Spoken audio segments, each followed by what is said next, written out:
ऊधव मन न भये 10-20। सुनिए डॉक्टर श्याम सुंदर पराशर जी की यह अनमोल कथा। आज की इस कथा में भक्तों आप लोगों को भ्रमर गीत के माध्यम से ऊधव को ज्ञान प्राप्ति और उस परम तत्व की तत्व भक्ति प्राप्त होती है, जिसके लिए बड़े बड़े योगी मुनींद्र भी तरसते हैं। तो ध्यान से आज की इस कथा को सुने भक्ते और प्रेम से बोलिए श्री राधे राधे। ऐसी गजब के फूल न जाने कहां से ला रहे हैं भैया। बोलो राधे राधे। तो ब्रजवासी माला के बड़े प्रेमी हो, कन्हैया बस माला और पहनवा दे सो आनंद आ गया। भगवान बोले चलो। तो ततः सुदामनो भवनम मालाकारस्य जगमतु। सुदामा नाम के माली के घर भगवान पहुंच गए। माली भगवान का बड़ा भक्त था, जो भगवान को देखा चरणों में प्रणाम किया, खुशी में नाचने लगा। सारी मालाएं घर में जो बनी थी उठा लाया, ब्रजवासियों सहित भगवान को पहना करके बड़ा खुश हुआ। भगवान ने उसे पराभक्ति का आशीर्वाद देते हुए आगे प्रस्थान किया। और बताओ ब्रजवासियों, अब तो कोई कमी ना है। बोले कन्हैया पोशाक भी जोरदार, माला भी जोरदार, बस ने कसर और है। अब का कसर है? बोले सुनो माथो अच्छो ना लगे, माथे में ने थापक हुआ चंदन और पुतवाए दे सो ही आनंद आ गया। भगवान बोले अभी ले। 4 कदम और आगे बढ़े तो सामने से 3 जगह से टेढ़ी मेढ़ी एक कुबड़ी आ रही थी, हाथ में चंदन का कटोरा लिए। भगवान दूर से ही बोले अरे सुंदरी जी।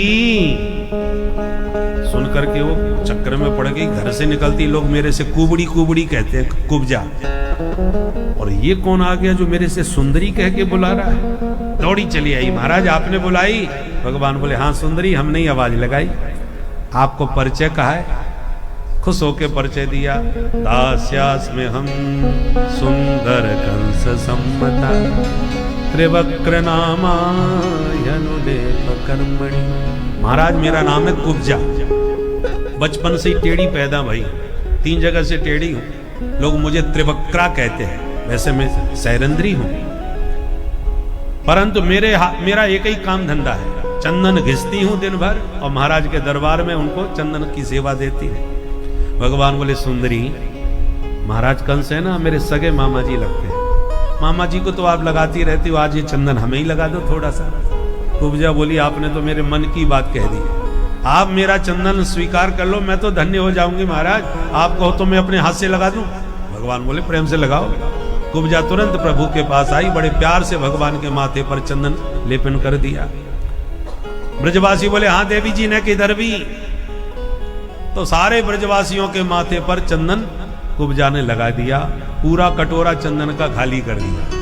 ब्रजवासी खुश हो गए। और एक कन्हैया आनंद आ गए भैया, क्या के चंदन में बड़ी सुगंध है भाई, माथो भी याने ठंडो कर दियो चंदन से।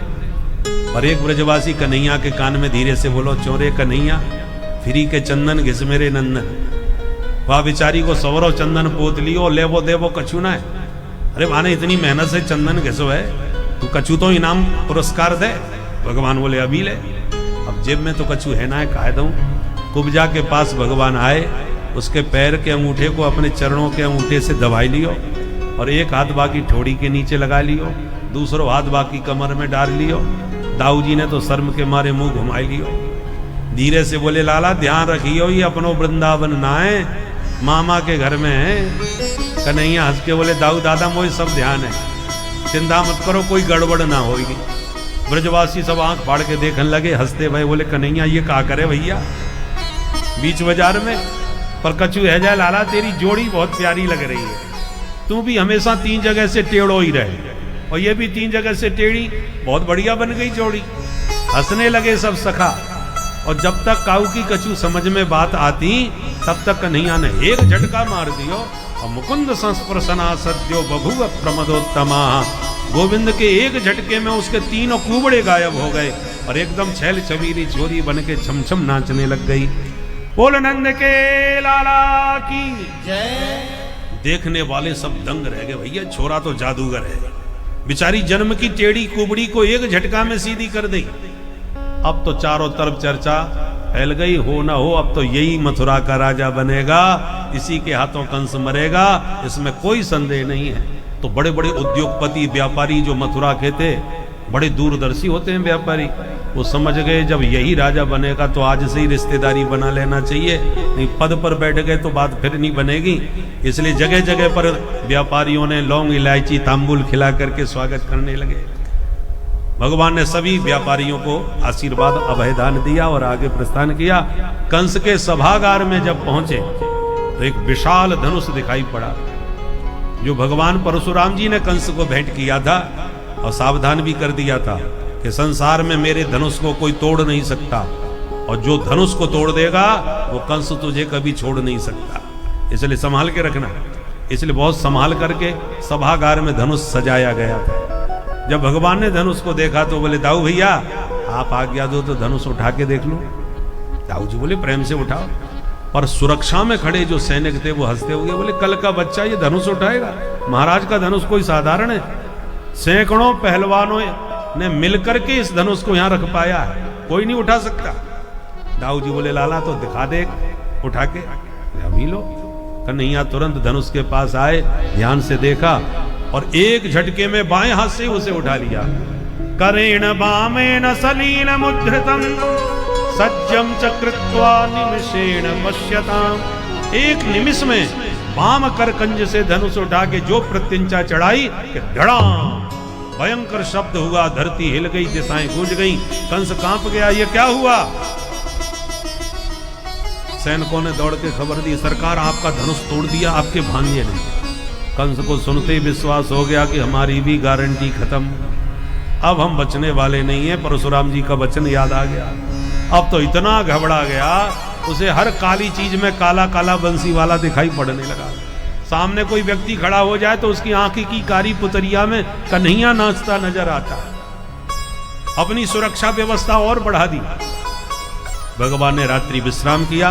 दूसरे दिन सवेरा होते ही फिर निकले मथुरा का मेला देखने। तो जैसी कंस की सभा में घुसे तो दरवाजे पर कोबलिया पीढ़ हाथी खड़ा था। भगवान बोले महावत हाथी हटाओ, हमें भीतर जाना है। पर महावत ने अंकुश मारा, हाथी चिंघाड़ा, भगवान की ओर दौड़ा। भगवान ने एक मुक्का हाथी के माथे पर जमाया, हाथी की आंखों में अंधेरा छा गया। क्रोधित होकर उसने दांतों से प्रहार करना चाहा, भगवान गिर पड़े। उसने हाथी ने दोनों दांत बड़ी जोर से भगवान में मारे तो भगवान तो करवट बदल गए और हाथी के दांत धरती में धंस गए, उसके दांत ही हिल गए। भगवान ने लपक के उसके दोनों दांत पकड़ लिए और एक झटका मारा, हाथी के दांत उखड़ के हाथ में आ गए। दाऊ जी बोले लाला एक दांत इधर फेंक। कन्हैया ने दाऊ जी की तरफ उछाल दिया। दोनों भैयाओं ने उसके लंबे लंबे दांत अपने हाथ में पकड़े और वो पिटाई करी कि हाथी महावत दोनों ही गोविंदाय नमो नमः। कन्हैया बोले दाऊ भैया जब दरवाजे पे खटपट भई है तो भीतर भी गड़बड़ होगी, इसलिए हाथी का दांत संग में लेके चलते हैं, इसी से निपटा लेंगे। और दोनों भैया कंधे पर हाथी का दांत रख के भीतर घुसे। जो कंस की दृष्टि पड़ी कांप गया, लगता है मेरे हाथी का कल्याण कर दिया। देखो प्रमाण पत्र लेके खड़े हैं दोनों भैया। लाखों लोगों ने एक साथ प्रभु के दर्शन किए, परंतु भगवान का दर्शन सभी को भावना अनुसार भिन्न भिन्न हो रहा है मालकोश में। मल्लानाम असनिर्मिणाम नरवर स्त्रीणाम स्मरो मूर्तिवान् गोपानाम स्वजनो सताम चितभुजां शास्ता स्वपित्रो शिशु मृत्युर्भोजपते विराज विदुषा तत्त्वं परम योगिनां प्रश्नीनां परदेवतेति विदितो रंगम गता साधजन। पहलवानों को वज्र के समान दिख रहे हैं, स्त्रियों को कामदेव के समान परम सुकुमार दिख रहे हैं, कंस को यमराज के रूप में दिख रहे हैं, बड़े बड़े साधु संतों को परम तत्व के रूप में भगवान के दर्शन हो रहे हैं। जिनके रही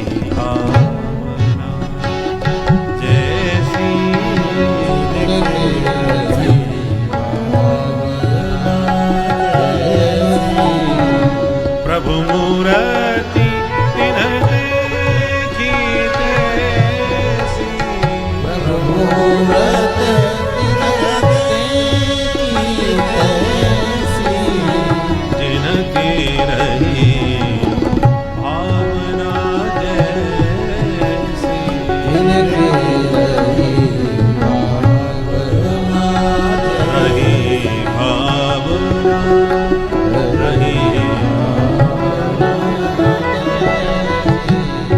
सभी को अलग अलग प्रभु ने भावना अनुसार दर्शन दिए।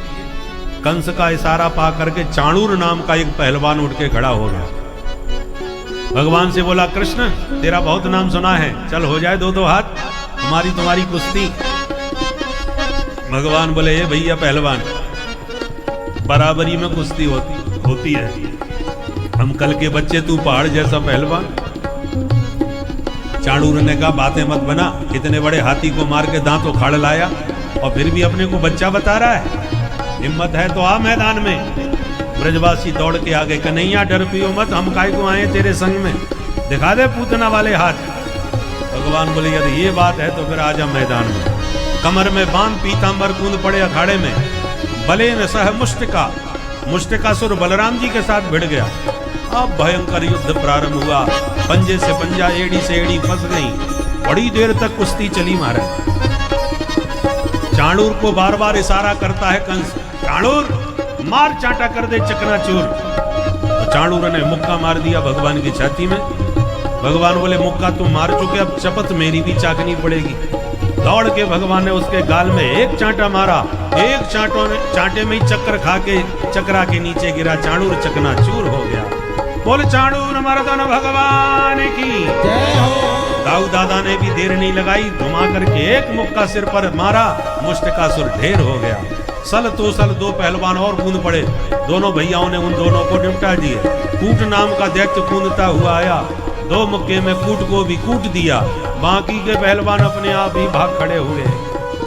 अब तो कंस पागल होकर चिल्लाने लगा, पकड़ लो इन दोनों बच्चों को, जिंदा न जाएं। इन्हें मारूंगा, इनके बाप को मारूंगा और अपने बाप को भी मार डालूंगा। सोई भगवान समझ गए इसका बैलेंस बिगड़ गया। भगवान ने एक छलांग मारी, कंस के सिंहासन पर पहुंच गए गिरधारी। पकड़ के मामा की चुटिया हिला डाली। कंस थर-थर कांपने लगा। भगवान ने एक धक्का मारा, चक्कर खा करके नीचे गिरा कंस। विश्व भार लेके भगवान उसकी छाती पर कूद पड़े। गिरते ही कंस के प्राण गोविंदाय नमो नमः। बोल कंस मर्दन भगवान की जय। आतंकवादियों में हाहाकार मच गया और भक्तों के बीच में कन्हैया का जय जयकार होने लग गया। अब तो चारों तरफ सारी सभा ने भगवान कृष्ण को जगत गुरु के पद पर प्रतिष्ठित कर दिया।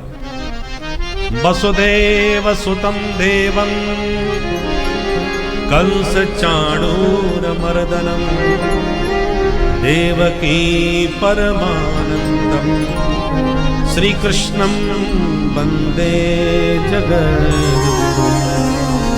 अब तो चारों ओर भगवान कृष्ण को जगत गुरु के रूप में जय जयकार सब करने लगे।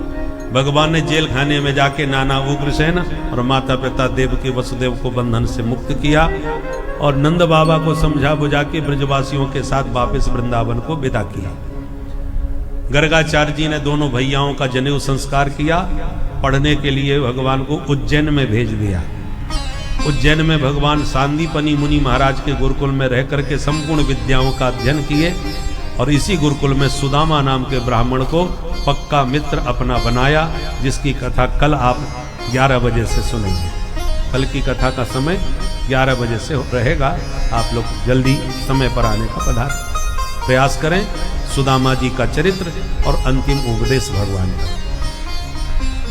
और गुरु दक्षिणा में भगवान गुरु जी का मरा हुआ बेटा ही यमलोक से पुनर्जीवित करके लाए और गुरु माता को सौंप दिए। लौट करके जब मथुरा आए तो ब्रजवासियों की बहुत याद आने लगी, परंतु क्या करें, जाना कठिन था। देवकी वसुदेव भी नहीं जाने देते थे, क्योंकि चला गया तो कहीं यशोदा मैया के प्रेम में वहीं बन के न रह जाए। तो वसुदेव और देवकी उन्हें भेजना ही नहीं चाहते। और भगवान ने कहा, ब्रजवासी मेरे बिना कैसे रहते होंगे, कैसे पता चले। भगवान के एक बहुत अच्छे मित्र थे उद्धव। भगवान ने कहा, उद्धव तुम बड़े विद्वान हो, बृहस्पति के शिष्य हो, महाज्ञानी हो, एक बार जाके ब्रजवासियों को कुछ ऐसा उपदेश देना ताकि उनका मन मेरे से हट जाए और वो निर्गुण निराकार ब्रह्म में अपना मन लगा लें। वो मुझे भूल पाएंगे तभी संभव है कि मैं उन्हें भूल सकूं, और ये काम तुम्हारे अलावा कोई नहीं कर सकता। उद्धव जी ने कहा जैसी आपकी आज्ञा। भगवान ने अपना पीताम्बर ओढ़ा के उद्धव जी को भेज दिया। उद्धव जी चलते जा रहे हैं, मन में सोचते जा रहे हैं, मैं इतना बड़ा विद्वान और वो गंवार ग्वारिया, उनको मैं क्या सिखाऊंगा, क्या पढ़ाऊंगा? मेरी तो भाषा ही उनकी समझ में नहीं आएगी। मेरी साहित्यिक भाषा, उच्च कोटि की संस्कृत, मेरा वैदुष्य कौन समझेगा? तत्त्वमसि प्रज्ञानम ब्रह्म अहमात्मा ब्रह्म, ये महावाक्य वेदों के, मैं जब इनका ज्ञान का उपदेश दूंगा तो कोई नहीं समझ पाएगा। उद्धव जी को कहीं ज्ञान का अभिमान बहुत अधिक न हो जाए, इसका इलाज करने के लिए ही भगवान ने गोपियों के पास वृंदावन में उद्धव को भेजा। उद्धव जी पढ़े लिखे तो बहुत थे, पर प्रेमी बिल्कुल नहीं थे, और प्रेम के बिना ज्ञान बड़ा नीरस हो जाता है, शुष्क हो जाता है। साक्षरा विपरीताश्चेत राक्षसा एव केवलम। साक्षरा माने पढ़ा लिखा, साक्षर व्यक्ति, और साक्षरा का उल्टा पढ़ो तो क्या होगा? राक्षसा। साक्षरा विपरीताश्चेत राक्षसा एव केवलम। साक्षर व्यक्ति गलत दिशा में चल पड़े, विपरीत मार्ग पकड़ ले, तो समाज के लिए भयंकर राक्षस हो सकता है। आतंकवादी अनपढ़ नहीं है, बहुत पढ़े लिखे हैं, परंतु पढ़े लिखे होकर के भी उनको गलत मार्ग पर भेज दिया जाता है। 72 हुरों के चक्कर में न जाने कैसे कैसे आतंकी कांड कर डालते हैं। अमेरिका जैसे शक्तिशाली देश को भी हिला के रख दिया था महाराज। तो ये अनपढ़ लोग नहीं है, सब पढ़े लिखे हैं, परंतु विपरीत दिशा में चलने पर कितने भयानक हो सकते हैं। इसलिए केवल साक्षर होना सार्थक नहीं है। सरसः विपरीतोपि सरसत्वम न मुंचति। इसलिए जीव के व्यक्ति का जीवन सरस होना चाहिए। सरस जिसका हृदय है, वो कितना भी विपरीत हो जाए, सरस का विपरीत क्या होगा? सरस का उल्टा क्या होता है? सरस ही रहेगा, कोई फर्क नहीं पड़ने वाला। इधर से भी सरस, उधर से भी सरस। सरस व्यक्ति यदि गलत दिशा में भी चल पड़ा तो भी सरस ही रहेगा, समाज को हानि नहीं पहुंचेगी। हम यहाँ विद्यालय एक कोई चल रहा है, हमने देखा नहीं, परंतु सुनाई पड़ता है सवेरे सवेरे, क्या बढ़िया स्तोत्रादियों का पाठ होता है। ऐसा स्कूल हमने नहीं देखा। देवी माँ की प्रार्थना होती है, प्रतिदिन होती है, नित्य हम सुनते हैं। देवी माँ का स्तोत्र होता है, और भी बहुत सुंदर सुंदर, कभी गीता के श्लोक भी सुनाई पड़ते हैं। तो केवल बच्चों को साक्षर बनाना ही सार्थक नहीं है, साक्षरता के साथ साथ संस्कारवान भी बनाना बहुत आवश्यक है। यदि सात्विकता का संस्कार नहीं दिया तो सिर्फ पढ़ा हुआ व्यक्ति गलत दिशा में जाकर के भयानक भी बन सकता है। रावण कोई कम पढ़ा लिखा नहीं था, महापंडित था रावण, और गलत दिशा में चल करके महाराक्षस बन गया। इसलिए सिर्फ पढ़े लिखने होने से ही राष्ट्र का विकास नहीं होता। राष्ट्र का विकास जरूर हो, पर राष्ट्र के संस्कारों का भी विकास होना चाहिए, संस्कृति का भी विकास होना चाहिए, ताकि सबके मन में ये भाव बने, सर्वे भवन्तु सुखिनः सर्वे सन्तु निरामया। ये संस्कार जब बचपन से बच्चों के होंगे, वो कभी आतंकी नहीं बनेंगे। इसलिए संस्कृति और संस्कार साक्षरता के साथ बहुत आवश्यक है। भगवान को लगा उद्धव विद्वान बहुत है, पढ़ा लिखा बहुत है, पर इसमें नीरसता है, शुष्कता है, सरसता बिल्कुल नहीं है। इसलिए प्रेम नगरी में वृंदावन भगवान ने जानबूझ के उद्धव को भेजा। उद्धव जी को देख करके जब नंद बाबा दौड़े, क्योंकि उन्हें लगा कि मेरा कन्हैया आ गया, सामने है, और पीताम्बर प्रभु ने अपना पहना रखा था, तो दौड़ करके वासुदेव धियार्चयत गले लगा लिया। और जिस प्रेम से, उतावलेपन से नंद बाबा ने उद्धव को गले लगाया, उद्धव जी के पूरे शरीर में रोमांच हो गया। किसी दिव्य प्रेमी का हृदय पहली बार स्पर्श किया उद्धव ने। और रात भर जब अपना परिचय देने के बाद नंद भवन में रुके, और नंद बाबा ने जब कन्हैया के बाल चरित्र सुनाए, तो सुनते सुनते उद्धव जी प्रेम में विभोर हो गए। अब मन में सोच रहे, हम तो इनको समझाने आए थे, हम तो खुद ही डूबे जा रहे हैं। तब अपने को संभाल करके बहुत कुछ समझाने का प्रयास किया, परंतु सूरदास कारी कामर पे चढ़े न दूजो रंग। जो कृष्ण रंग में रंगे हुए हैं उन पर दूसरा रंग कभी नहीं चढ़ता। सारी रात बातों बातों में बीत गई। प्रातः हुआ, जब स्नान करने के लिए उद्धव जी निकले तब तक गोपियों पर दृष्टि गई। उनका रथ घेर के गोपियां खड़ी थी, आपस में बातें कर रही थी। ये रथ तो वही है ना बहन जिसमें हमारे कृष्ण बलराम गए थे, लगता है कहीं वापिस तो नहीं आ गए, ये रथ तो वही है। एक बोली, बहन यदि वो आए होते तो ब्रज में अभी तक हल्ला मच गया होता। तो रथ में कौन आया? दूसरी बोली, शायद अक्रूर फिर आ गया। बोला, अक्रूर अब क्यों आ गया? एक व्यंग करती हुई कहती है, पहले हमारी कृष्ण बलराम को ले गया तो हमारे गोविंद ने उसके स्वामी कंस को मार डाला। अब उसका स्वामी मर गया है तो शायद हमें लेने आया होगा, हमारे हाथों से अपने मरे स्वामी का पिंड दान करवाने के लिए। ऐसे व्यंग वचन गोपियों ने बोले। इतने में किशोरी जी के चरणों में गुनगुनाता हुआ एक भौरा जाकर के बैठ गया। तब तो सभी गोपियां किशोरी जी के साथ मिलकर उस भौरे से बातें करने लगी। इसी का नाम है भ्रमर गीत। सब गोपियां गा रही हैं। मधुपके तब बंधो मास प्रशांति सपत्न्या, मधुपके तब बंधो मास प्रशांति सपत्न्या, कुछ बिलोलित माला कुंकुम स्मस्वेना, कुछ बिलोलित माला कुंकुम स्मस्वेना, बहत मधुपति स्तंभानलीना प्रसाद, बहत मधुपति स्तंभानलीना प्रसाद, यदु सदसि विडम्ब्यं यस्य दूतस्मभिद्र, यदु सदसि विडम्ब्यं यस्य दूतस्मभिद्र, मधुपके तव बन्धो, मधुपके तव बन्धो, मधुपके तव बन्धो। भौरे से बातें करने लगी। अरे भौरे, तू उसी कपटी का भेजा हुआ है। काले सब कपटी होते हैं, तू भी काला है, तेरा स्वामी कृष्ण भी काला है। तेरे पंख पीले हैं, वो भी पीतांबरधारी है। तेरे सारे लक्षण उसी से मिलते हैं। तेरा किसी पुष्प से कोई प्रेम नहीं होता, तो कली कली पर मंडराता हुआ पूरे बगीचे में उड़ता रहता है। वैसा ही चंचल चपल तेरा स्वामी कृष्ण भी है। एक गोपी बोली, बहन ये आज का कपटी नहीं है, जन्म जन्म का कपटी है। तू जन्म जन्म का क्या जानती है? बोले, बहन ये बाली और सुग्रीव बंदर जाति के भाई थे, आपस में कलह हो गया, भाई भाई में झगड़ा हो गया। कहानी होता, भाई लोग लड़ते ही रहते हैं। आज की बात थोड़ी है, बहुत पुरानी बात है।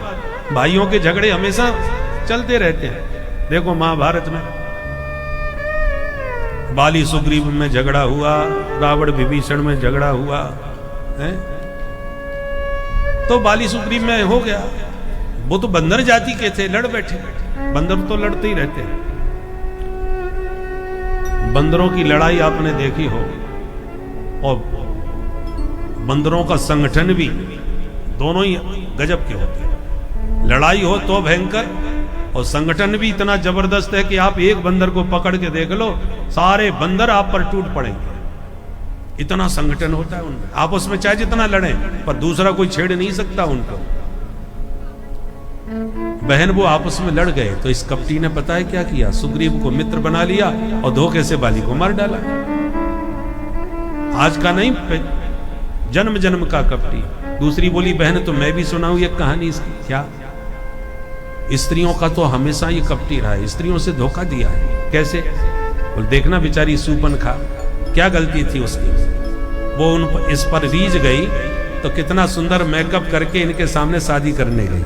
शादी का प्रस्ताव रखा, नहीं करना था, मना कर देते, पर इस कपटी ने उसको नकटी करके भगा दिया। स्वयं तो विवाह किया नहीं, दूसरे के मतलब की छोड़ी जो। एक बोली, बहन मैं भी बताऊं, तू भी सुना।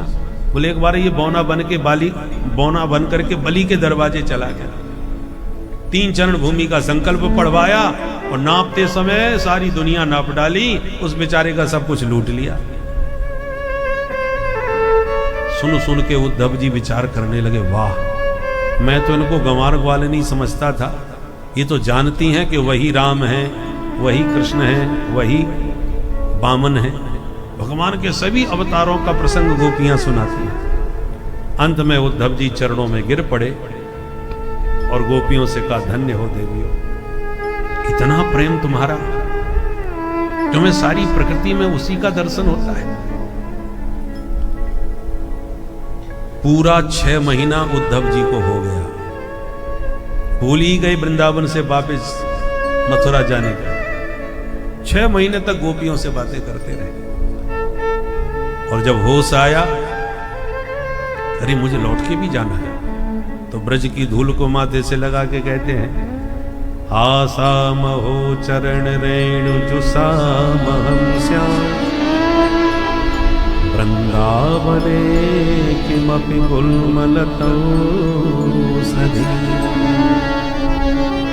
या दुष्टजं स्वजनमार्य पथं च हित्वा हे दुर्मुकुंद पदवी श्रुतमे। हे विधाता, जीवन में जो भी मैंने पुण्य किए हों, एक ही फल मांगूंगा कि जब जब मुझे जन्म मिले तो श्री धाम वृंदावन में मिले, भले ही गुलमलता औषधि घास जो चाहो सो बनाओ।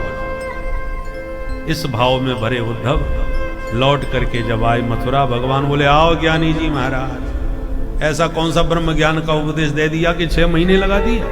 उद्धव जी बोले, बात मत करो, तुम कितने निष्ठुर निर्दयी हो कि आज ही मुझे पता चला वृंदावन में जाके। परसों की कह के तुम लोग चले थे वृंदावन से, आज बरसों बीत गए आपको। उन बेचारे ब्रजवासियों पर क्या बीत रही है, कभी सोचा आपने? प्रभु समझ गए कि इन पर रंग पूरा चढ़ा हुआ है। भगवान ने उद्धव को गले लगा लिया, दिव्य दृष्टि दी और दिव्य वृंदावन का दर्शन कराया और बस समझाया कि उद्धव, वृंदावन मुझसे अलग नहीं है, मैं वृंदावन से एक पग भी नहीं बाहर जा सकता। वृंदावनम परित्यज्य पादमेकम न गच्छति। राधा रानी कोई और नहीं, साक्षात मेरी आत्मा है। आत्मा तो राधिका दस्य। अलौकिक दृष्टि से अलौकिक वृंदावन का दर्शन करके उद्धव जी आनंद में डूब गए। राधा और कृष्ण कहने में 2 हैं, तत्वतः एक है। कई वस्तुएं ऐसी होती हैं, देखो पानी में कैसी तरंगें उठ रही हैं, तो क्या तरंग बहिरंग है? क्या कोई पानी से तरंग को अलग करके दिखा सकता है? नहीं। तो जैसे पानी से तरंग अलग नहीं, जैसे सूर्य से किरण अलग नहीं, जैसे चंद्रमा से चांदनी अलग नहीं, जैसे पुष्प से सुगंध अलग नहीं, जैसे शब्द से अर्थ अलग नहीं, ऐसे ही श्री राधा कृष्ण और कृष्ण राधा कहने में 2 हैं, तत्वतः अलग कभी हो ही नहीं सकते। बोलो राधा कृष्ण भगवान की जय। इस प्रकार से भगवान ने उद्धव को यह रहस्य बतलाया। और ऐसे उद्धव के साथ एक दिन भगवान कुब्जा के घर गए और एक दिन अक्रूर जी के आंगन को भी पावन बनाया। इसके साथ 10वां स्कंद पूर्वार्ध संपन्न हुआ। उत्तरार्ध में वर्णन है कि जब कंस मरा तो उसका ससुर था जरासंध। उसे जब पता चला कि मेरी बेटी विधवा हो गई, मेरा दामाद कंस मारा गया। किसने मारा? बोले कृष्ण ने। बोले कृष्ण को नहीं छोड़ूंगा मैं। तो जरासंध ने भयंकर हमला किया मथुरा के ऊपर, परंतु भगवान ने जरासंध को छोड़कर अब उसकी सारी सेना समाप्त कर दी। 17 हमले हुए। भगवान ने बार बार जरासंध को छोड़ा। 18वां हमला होने वाला था, तब तक कालयवन ने हमला कर दिया। भगवान उसे दौड़ा के ले गए और मुचकुंद महाराज की दृष्टि से भस्म करवा दिया। और जैसे ही 18वां हमला हुआ, भगवान बोले दाऊ दादा मैं बहुत थक गया, चलो भाग चले यहां से। कन्हैया भाग लिए और तब से भगवान रणछोर कहलाए। भागते हुए पर्वत पर चढ़ गए। जरासंध ने पीछा करके पर्वत में आग लगा दी। भगवान तुरंत पर्वत की गुफा से निकल के सीधे समुद्र में पहुंचे और समुद्र के बीच दिव्य द्वारकापुरी बसा के भगवान वहीं द्वारकाधीश बन के रह गए। बोले द्वारकाधीश की जय। अब द्वारकाधीश बन के प्रभु ने विचार किया, अब कि हम 25 वर्ष के हो गए, अब हमारा विवाह हो जाना चाहिए। परंतु कहीं चर्चा ही नहीं चल रही, अब कहां बात बने। बोलो राधे राधे। नारद जी से कहा, नारद जी कहीं बात चलाओ ना हमारी। तो नारद जी बोले, चिंता न करो महाराज, आप बस हामी भरो। नारद जी गए भीष्मक जी के यहाँ। भीष्मक जी हैं विदर्भ देश के राजा, जिनके 5 बेटा और इकलौती बेटी, नाम था उसका रुक्मिणी। राजा सीद भीष्म को नाम विदर्भाधिपतिर्महा, तस्य पुत्रा भवन 5 कन्यैका च वरानना। बड़ी सबकी लाडली प्यारी। प्रबल प्रेम से यदि कोई किसी भी व्यक्ति का अगर चिंतन करता है, प्रेम करता है, तो सारी सृष्टि ही उसे मिलाने में जुट जाती है। अगर आपका प्रेम सच्चा है तो वह आपको अवश्य मिलता है। जिस प्रकार देखिए, साक्षात प्रभु जो कि रूप लेकर लीला अवतार करने आए थे, और रुक्मिणी जी के मन में उनकी जो छवि बैठी, जिसके फलस्वरूप उनकी यह उत्कंठ अभिलाषा हुई कि यदि विवाह होगा तो कृष्ण भगवान के साथ ही, अन्यथा नहीं करूँगी। और फलस्वरूप देखिए, अंततो गत्वा प्रभु श्री कृष्ण के साथ उनका विवाह होता है। चाहे पूरा परिवार समाज उनका विरोध किया इस विवाह का, लेकिन अंततः विवाह होता है और प्रभु श्री कृष्ण और माता रुक्मिणी एक साथ द्वारिका जाती हैं। तो इसीलिए आपका अगर प्रेम सच्चा है, मन सच्चा है, तो आपकी हर इच्छा अवश्य पूर्ण होती है। दृढ़ आत्मबल ही हमारे सबसे बड़ी मित्र होती है। तो आत्मबल को आप बढ़ा के रखिए और समाज में आप आगे बढ़ते रहिए। तो प्रेम से बोलिए भक्तों, श्री राधे राधे। द्वारकानाथ के दरबार में पत्र दिया। भगवान हाथ पकड़ के भीतर ले गए, स्नान करा के ब्राह्मण को चकाचक भोजन, रबड़ी, मालपुआ खिलाए। अब बताइए महाराज जी कहाँ से आए? पंडित जी ने कहा पत्र पढ़ लो, सब समझ में आ जाएगा, समय बहुत कम बचा है। भगवान बोले तो आप ही पढ़ दो। बोले सरकार, दूसरे का पत्र पढ़ना अच्छा नहीं होता, आप कहते हो तो पढ़ देता हूं। भगवान बोले ब्राह्मण मेरे इष्ट देव हैं, आप निसंकोच पढ़ो। तब पंडित जी ने पत्र पढ़ना प्रारंभ किया। श्रुत्वा गुणान भुवन सुंदर शृण्वतां ते, निर्वेश्य कर्ण विवरई हर तुंगताप। रुक्मिणी कहती हैं कि हे भुवन सुंदर, आपके गुणों को सुनते सुनते मैं आपकी दीवानी हो गई। चित्त में मैंने आपको बैठा लिया है, परंतु परसों ही में बारात लेके कोई और मेरा हाथ थामने आ रहा है। शेर के भागों को गीदड़ उठा के न ले जाए, इसलिए जल्दी आइए महाराज, मुझे यहाँ से हाथ पकड़ के ले जाइए। परंतु एक बात बताई देती हूँ, मेरे भाई आपके विरोध में खड़े हैं। मेरे भाइयों को मारना पीटना मत। उसका एक उपाय मैंने खोज लिया है। क्या? बोले विवाह से पहले मैं देवी माँ की पूजा करने के लिए सखियों के साथ मंदिर में जाऊंगी, उसी मंदिर में मिल जाना, बस बात भी बन जाएगी और झगड़ा भी नहीं होगा। कदाचित आप नहीं आए तो 100 जन्म लूंगी, पर विवाह आपसे ही करूंगी, आपकी रुक्मिणी। पत्र सुन के माधव मुस्कुरा के बोले पंडित जी, जो हालत रुक्मिणी की है वही हमारी भी है, देर किस बात की, चलो हम आपके साथ ही चलते हैं।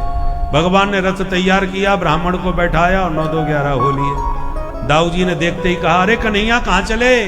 तब तक तो रथ गायब। दाऊ जी को जब पता चला ये कुंडनपुर जा रहा है, तो समझ गए दाल में कुछ काला है। बिना निमंत्रण के वहां जाने का मतलब क्या है? दाऊ जी ने हलमूसल उठाए, सेना के साथ पीछे पीछे चल दिए। भगवान का रथ पहुंचा कुंडनपुर में। भगवान बोले ब्राह्मण जाओ, रुक्मिणी को समझाओ, हम मंदिर में तैयार मिल जाएंगे। ब्राह्मण देवता चल पड़े। उधर बैंड बाजे के साथ शिशुपाल भी आ गया।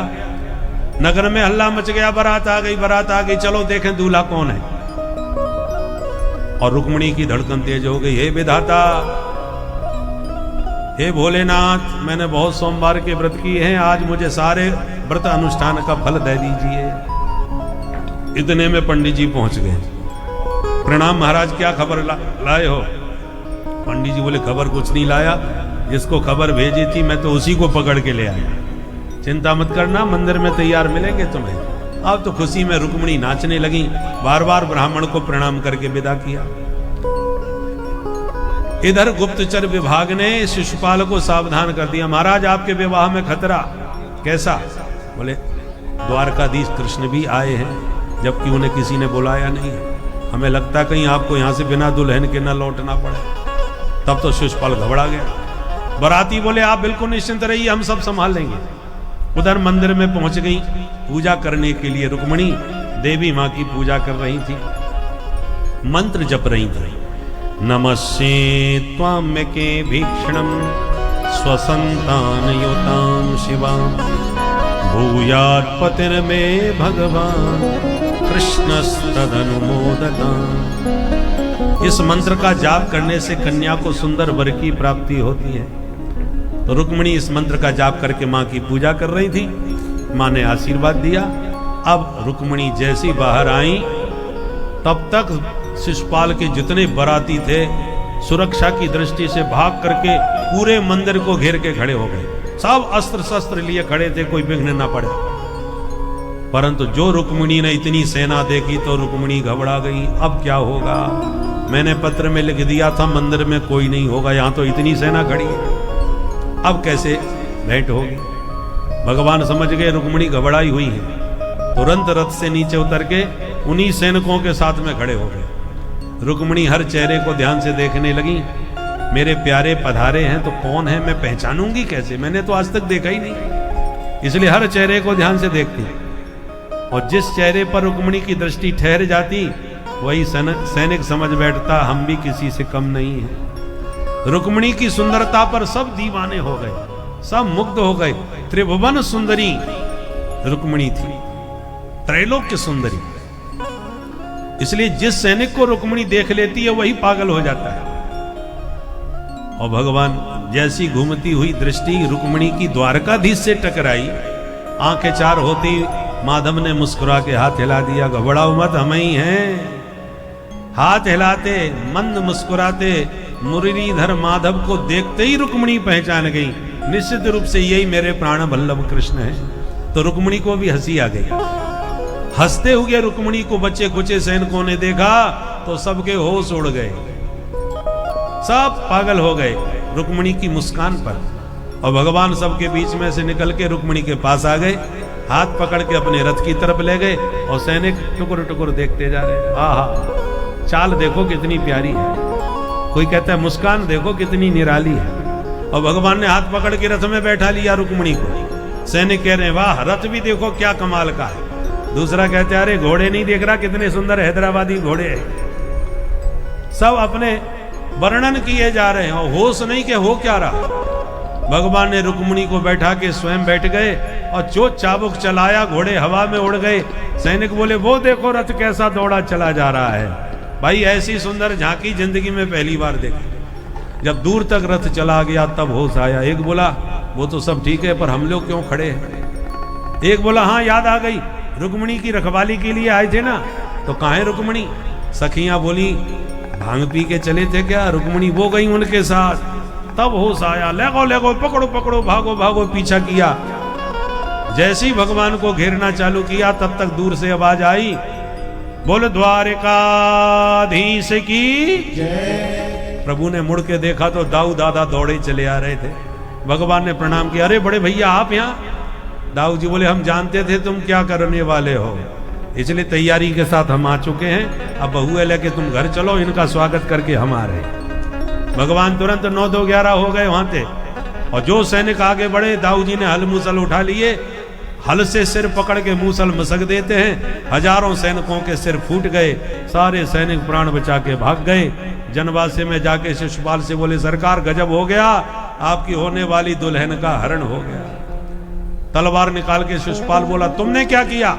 बोले सरकार हमने पीछा करके उसको पकड़ लिया, पर ऐन वक्त पर मूसल वाला उसका बड़ा भैया आ गया, उसने मार पीट के सबको भगा दिया।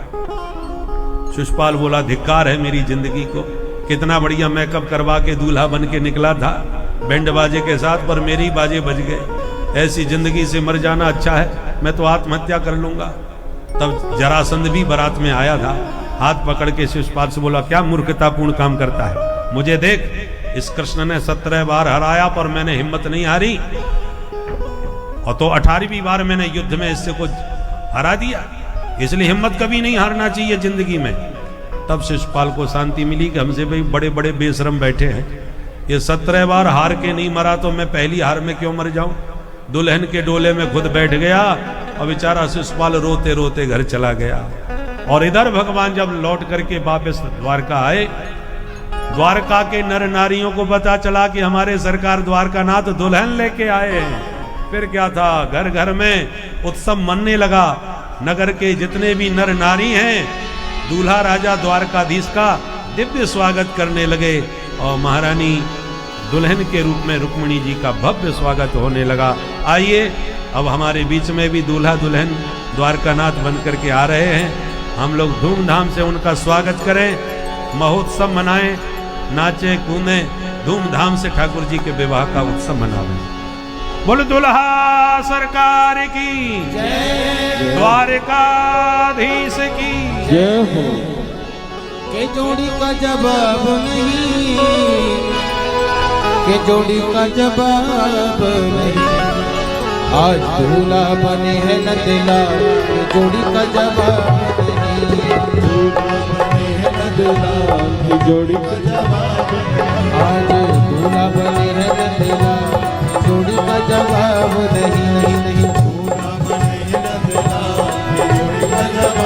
के जोड़ी का जवाब नहीं, के जोड़ी का जवाब नहीं, के जोड़ी का जवाब नहीं, के जोड़ी का जवाब नहीं, आज दूल्हा बने हैं नंदला, के जोड़ी का जवाब नहीं, दूल्हा बने हैं नंदला, के जोड़ी का जवाब नहीं, आज दूल्हा बने हैं नंदला, के जोड़ी का जवाब नहीं, दूल्हा बने हैं नंदला, के जोड़ी का जवाब नहीं।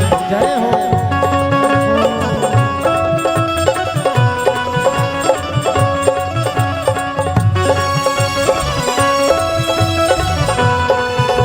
रुक्मिणी रमन भगवान की जय हो।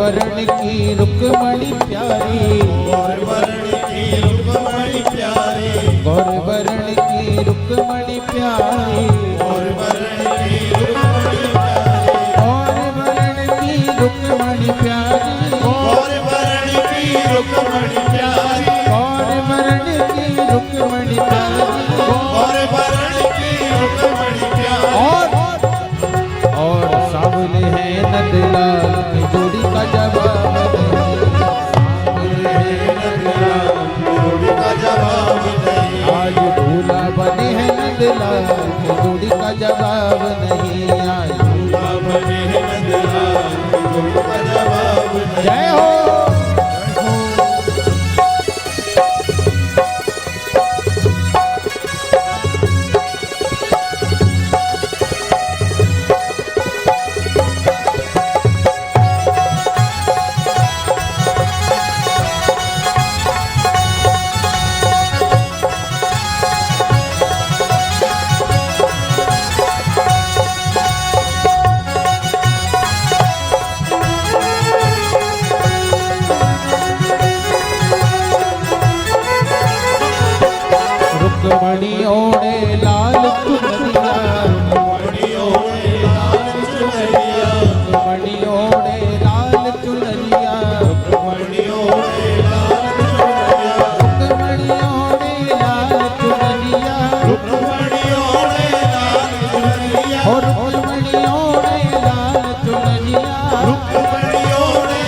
मुखमणि पहने मोतियन माला, मुखमणि पहने मोतियन माला, मोतियन माला मोतियन माला, मोतियन माला मोतियन माला, मोतियन माला मोतियन माला, दूल्हा भजन की बात, दूल्हा भजन की बात,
मेरा यार है,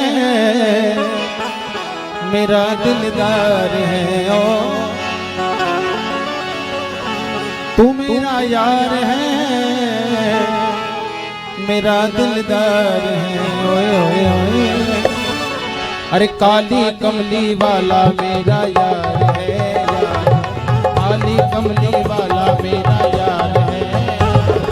मेरे मन का मोहन तो दिलदार है, काली कमली वाला मेरा यार है, मेरे मन का मोहन तू दिलदार है।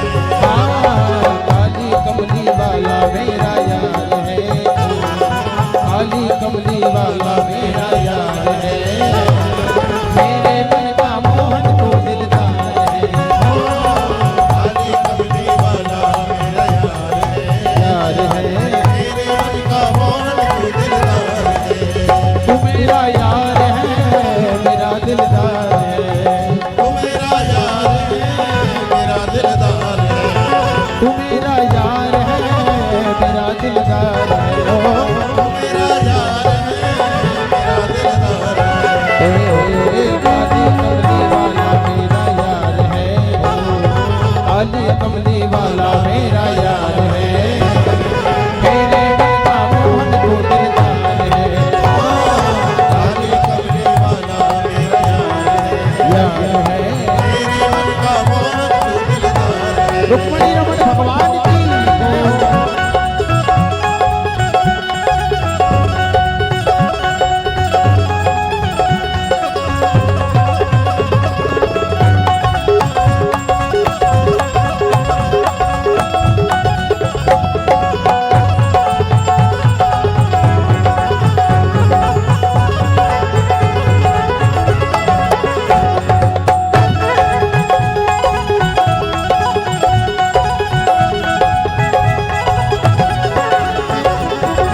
मनमोहन मैं तेरा दीवाना गाऊं, बस अब यही तराना मनमोहन मैं तेरा दीवाना गाऊं, बस अब यही तराना ओ गाऊं, बस अब यही तराना गाऊं, बस अब यही तराना। श्याम सलोने तू मेरा रिजवार है, श्याम सलोने तू मेरा रिजवार है।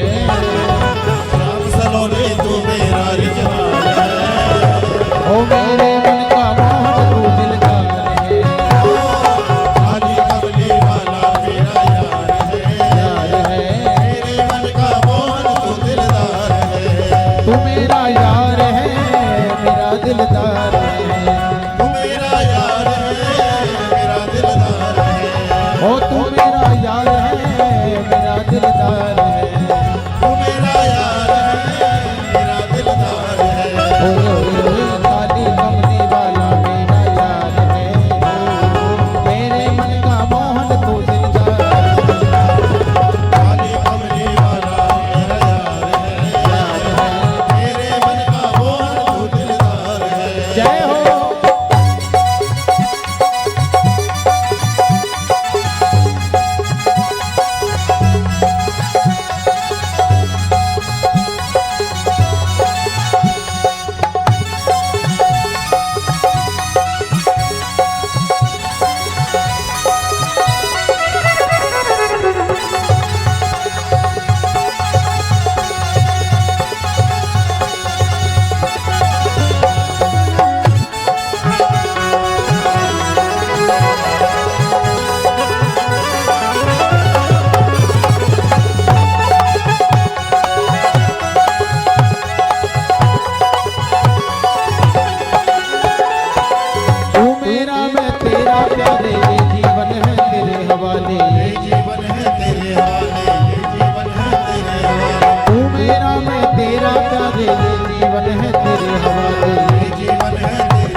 हाथ इस जीवन की पतवार है, मेरे हाथ इस जीवन की पतवार है।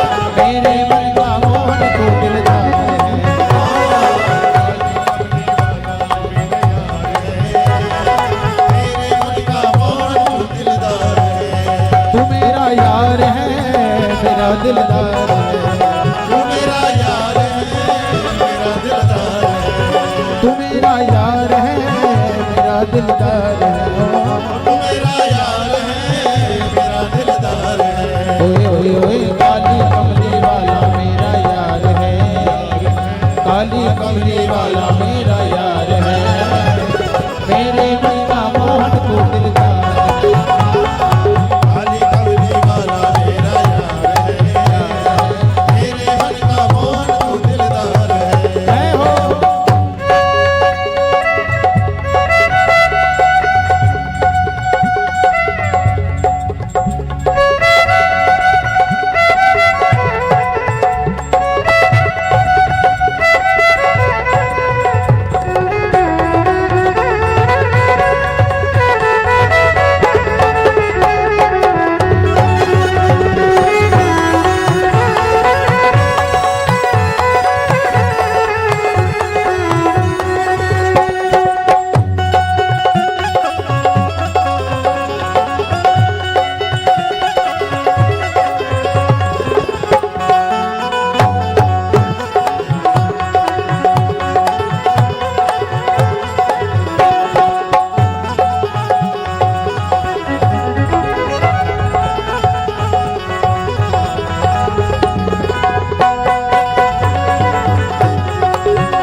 आशा धर दे दिल दर्शन का प्यासा, धर दे दिल दर्शन का प्यासा, धर दे दिल दर्शन का प्यासा। पागल प्रीत की है की आशा धर दे दिल दर्शन का प्यासा, धर दे दिल दर्शन का प्यासा, धर दे दिल दर्शन का प्यासा। ओ धर दे दिल दर्शन का प्यासा, धर दे दिल दर्शन का प्यासा, धर दे दिल दर्शन का प्यासा, धर दे दिल दर्शन का प्यासा। तेरे हर वादे पे,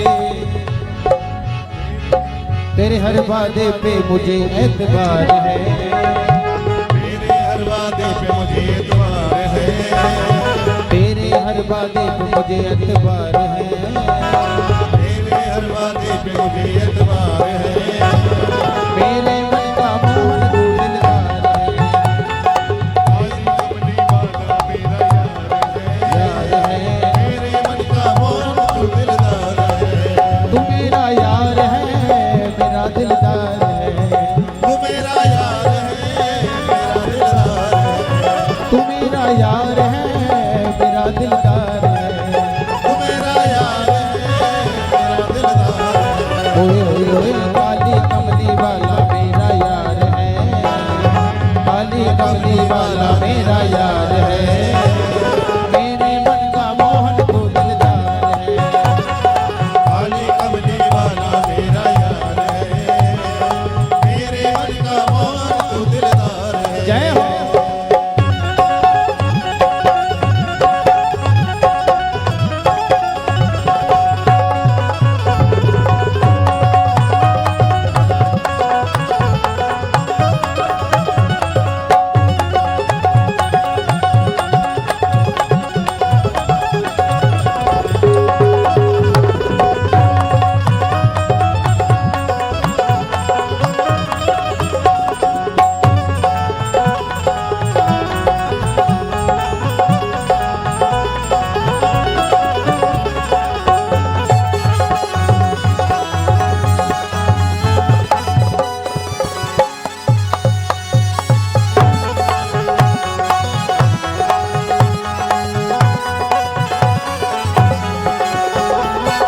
तुझको अपना मान लिया है, ये जीवन तेरे नाम किया है, ये जीवन तेरे नाम किया है, ये जीवन तेरे नाम किया ओ है, तुझको अपना मान लिया है, ये जीवन तेरे नाम किया है, ये जीवन तेरे नाम किया है, ये जीवन तेरे नाम किया है, ओ ये जीवन तेरे नाम किया है, ये जीवन तेरे नाम किया है। ये जीवन तेरे नाम किया है, ये जीवन तेरे नाम किया है। तुझको अपना मान लिया है, ये जीवन तेरे नाम किया है, ये जीवन तेरे नाम किया है, ये जीवन तेरे नाम किया है, ओ ये जीवन तेरे नाम किया है, ये जीवन तेरे नाम किया है। ये जीवन तेरे नाम किया है, ये जीवन तेरे नाम किया है। मुझको तो बस तुमसे ही प्यार है, मुझको तो बस प्यार है, मेरे मन का मोहन तू दिलदार है। ओ काली कमली वाला मेरा यार है, मेरे मन का मोहन तू दिलदार है। तू मेरा यार है मेरा दिलदार है, तू मेरा यार है मेरा दिलदार है। तू मेरा यार है दिलदार है। वो मेरा यार है, मेरा दिलदार है। ओए ओए ओए काली कमली वाला मेरा यार है, काली कमली वाला मेरा यार है। मेरे मन का मोहन तो दिलदार है। कमली वाला मेरा यार है। मेरे मन का मोहन तो दिलदार है। हरी कमली वाला मेरा यार है। मेरे मन का मोहन तो दिलदार है। ओ मेरे मन का मोहन तो दिलदार है। उस परम सत्य परम तत्व सच्चिदानंद प्रभु की इस लीलावती कथा को सुनकर मन पुलकित हो जाता है। मन आपका इसी तरह इस ईश्वर भक्ति में लगे। इसीलिए यह कथा ईश्वर की भक्ति रूपी कथा के लिए ही महर्षि वेदव्यास ने श्रीमद् भागवत की रचना की और इसमें साक्षात प्रभु की उन लीलाओं का ही वर्णन किया गया जिससे भक्त का मन उस ईश्वर पर दृढ़ हो सके, लग सके। ईश्वर की कृपा आप पर भी ऐसे बनी रहे यदि आप उस परम शक्ति से संपर्क में रहें, और उसके संपर्क में रहने का सबसे सरल साधन यह कथा ही है। कथा और सत्संग के माध्यम से ही मानव अपने मन को, अपने हृदय को उस परम ईश्वर के साथ जोड़ सकता है, उनकी भक्ति में लीन रह सकता है, माया रूपी जंजालों से बच सकता है। तो आप लोग भी इस माया रूपी जंजाल से ऊपर उठकर ईश्वर में अपने भक्ति, अपने मन को लगाइए, उनकी शरणागति प्राप्त कीजिए भक्तों, और प्रेम से बोलिए भक्तों श्री राधे राधे। इंद यशोदा लाल की सखिया रति की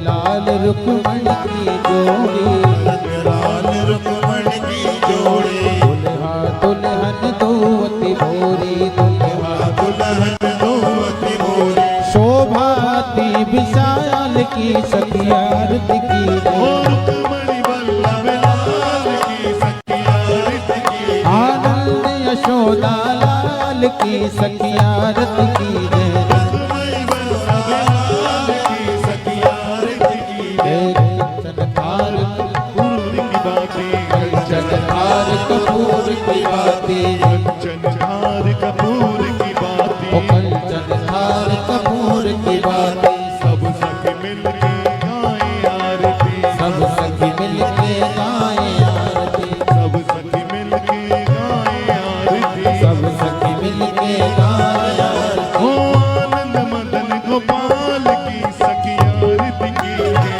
आनंद मदन गोपाल की सखिया रति की ओ जय। रुक्मणी वल्लभ लाल की सखी आरती की जय। रुक्मणी वल्लभ लाल की सखिया रति की जय। जो यह आरती प्रेम से गावे, जो यह आरती प्रेम से गावे, हसे गोलोक परम पद पावे। हसे गोलोक परम पद पावे। ओ मिले